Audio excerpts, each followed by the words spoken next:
Baik, Bismillahirrahmanirrahim.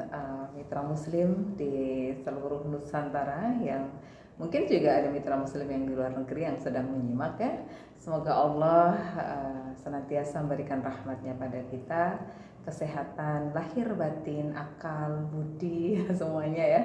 Dan kita termasuk golongan orang-orang yang bertakwa. Amin ya rabbal alamin.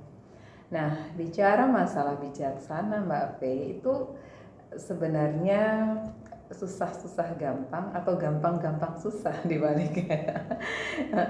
Karena bijaksana itu sendiri kan kita kata bijaksana kalau tidak mencari beneran tuh kayak orang yang bijak adalah orang yang bisa menempatkan bahwa ketika dia berada di A dia akan bisa di A, di B di B.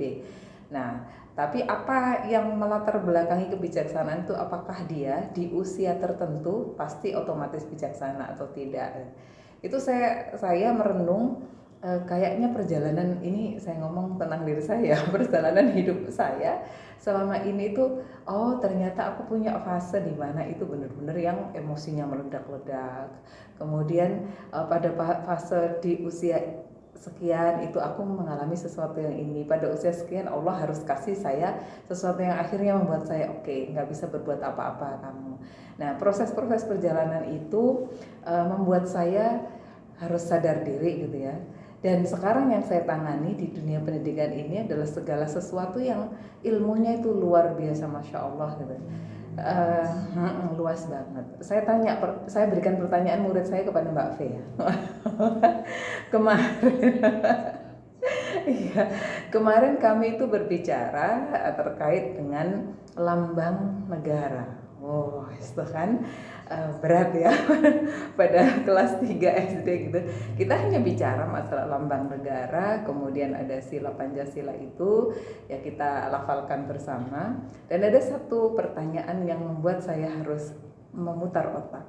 Pertanyaannya adalah, Ustazah, kalau tadi dijelaskan bahwa keadilan sosial itu syarat-syaratnya ini gitu kan, sesuai dengan textbook ya. Berarti negara kita ini sudah berkeadilan belum? Oke, ini kelas 3. Tidak sampai di situ, ada lagi satu pertanyaan. Ustazah, kalau apa yang akan terjadi jika semua orang di dunia itu kaya? Yang ngurus sampah kira-kira siapa? Oke, kira-kira Mbak Ope akan jawab apa ketika ada pertanyaan itu dari anak usia kelas 3 SD? Oke. Oh, iya, betul. Karena kalau di dalam kelas terus kemudian kita agak muter-muter malah bingung ya yang lain gitu. Iya, betul. Kemudian saya harus memuji dulu pertanyaan itu dan kemudian betul. Pertanyaan ini buat Ustazah harus buka banyak buku, buka semua pengetahuan yang pernah Ustazah punya. Terus akhirnya saya mulai satu persatu. Kalau cirinya begitu kamu dapati tidak di sekitarmu? Oh tidak, Bos. Oh berarti tugasmu apa? Saya kembalikan ke usianya dia. Oh berarti Ustazah aku itu harus belajar yang baik agar nanti bisa keadilan yang dimaksud itu aku bisa menjadi salah satu dari pemegangnya. Oh oke, good. Kita hanya mencoba untuk betul ya. Terus kemudian yang tadi yang masalah sampah itu saya mikir, iya ya kok tiba-tibaan kalau semua orang kaya yang ngurus sampah siapa? Berarti kan saya harus membaca betul apakah pikiran anak ini bahwa maaf profesi yang jadi maaf pemulung atau apapun yang berhubungan dengan sampah, mereka merasa bahwa itu hanyalah profesi orang-orang yang mungkin terpinggirkan gitu ya.